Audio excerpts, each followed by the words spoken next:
Cuy, pernah kepikiran nggak sih gimana asal-usul internet? Masa ia tersumon gitu aja di dunia? Gak mungkin dong.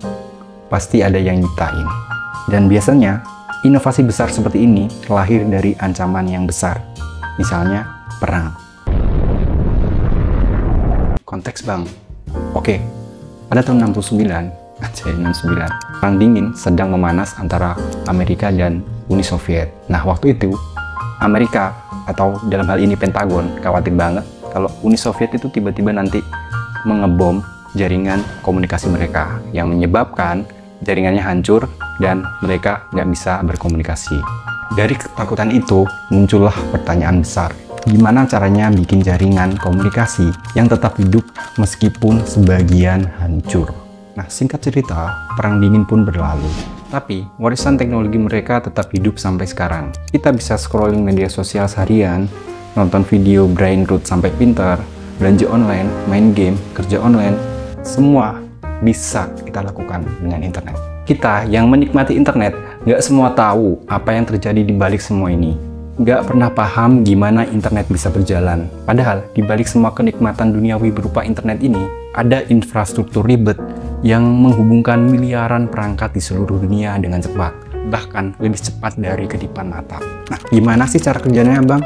Kok bisa video pendek dari pelosok Narang ini ke HP kalian dalam hitungan detik? Nah, untuk memahami itu, kita balik lagi di tahun 69. Tahun itu, Pentagon memulai proyek yang disebut di ARPANET, yang merupakan cikal bakal internet modern yang kita gunakan sekarang.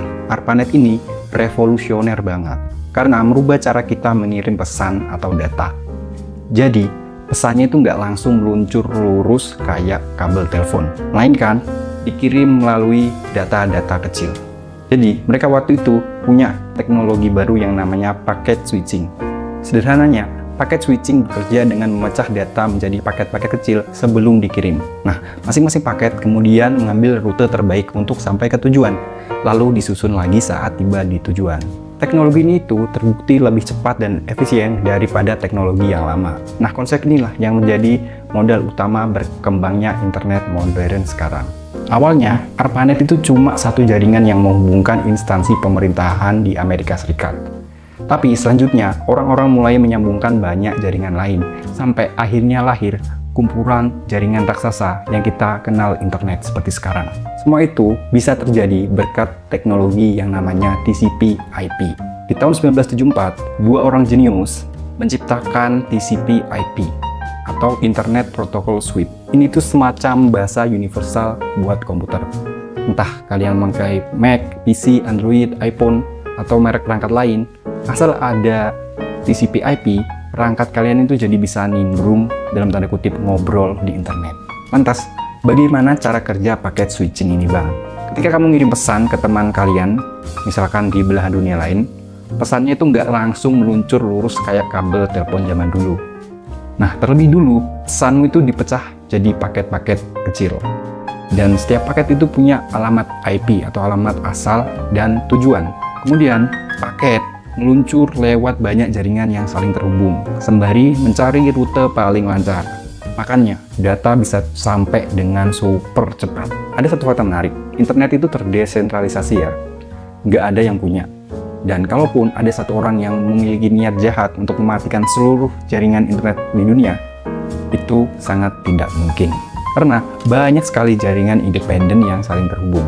Kalau sebagian mati, rute alternatif tetap bisa jalan. Lalu, bagaimana caranya paket data itu tahu harus kemana? Nah, inilah fungsinya yang namanya router. Nah, router itu kayak polisi lalu lintas. Dia menunjukkan kemana paket harus pergi dengan efisien. Oke, aku nganggap kalian semua paham kalau IP address itu adalah alamat tujuan. Tapi kenapa kita nggak pernah ngetik deretan IP address ketika pengen berselancar di internet?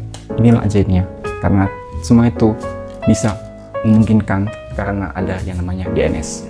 Nah, disinilah peran DNS atau Domain Name System. Ia bertugas untuk menerjemahkan nama domain menjadi alamat IP. Ibaratnya itu kayak buku telepon internet raksasa. Ia memiliki kemampuan menyimpan direktori nama domain sekaligus menerjemahkannya menjadi alamat IP. Nah, singkatnya, begitulah cara kerja internet. dari ARPANET yang awalnya cuma menghubungkan instansi pemerintahan di Amerika Serikat menjadi internet modern yang kita kenal seperti sekarang. Satu kejadian besar lagi yang menyebabkan internet itu kayak user-friendly, bisa kita gunakan dengan santuy. Pada tahun 1990, muncullah yang namanya World Wide Web atau WWW. Yang bikin internet itu jadi user-friendly, semua orang bisa akses dan jadilah dunia seperti sekarang. Media sosial, e-commerce, streaming, dan segalanya bisa kita nikmati walaupun kita nggak ngerti yang namanya coding. Jadi dengan ARPANET, waktu itu digunakan oleh pemerintahan Amerika Serikat sangat nggak user-friendly. Yang bisa menggunakan hanya peneliti atau programmer. Nggak seperti internet yang kita gunakan sekarang. Nah, ibaratnya itu internet adalah perangkat keras, sementara World Wide Web adalah perangkat lunaknya. Jadi beginilah asal mula internet. Walaupun Soviet tidak pernah benar-benar menghancurkan jaringan komunikasi Amerika Serikat dengan nuklir, tapi proyek ARPANET ini sudah terlanjur menjadi pemicu lahirnya internet. Sekarang kita punya jaringan global yang menghubungkan miliaran orang dan jadi tulang punggung masyarakat modern. Coba bayangkan kalau Pentagon nggak khawatir waktu itu. Mungkin kalian nggak bisa nemuin video ini.